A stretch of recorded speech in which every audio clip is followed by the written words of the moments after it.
మీరు ఈ లోక మర్యాదను అనుసరింపక అన్నాడు. వద్దు, మీరు ఈ లోక సంబంధంలో బ్రతకొద్దు. దేవుడికి జుట్టు ఇవ్వాలి, దేవుడికి ఇంకోటి ఇవ్వాలి, దేవుడికి ఇంకోటి ఇవ్వాలి. ఎందుకు?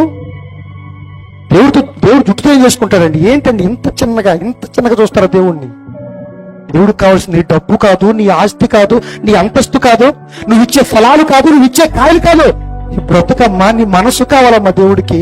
నీ జీవితం కావాలి, యథార్థమైన, పవిత్రమైన, పరిశుద్ధమైన నీ జీవితం కావాలి.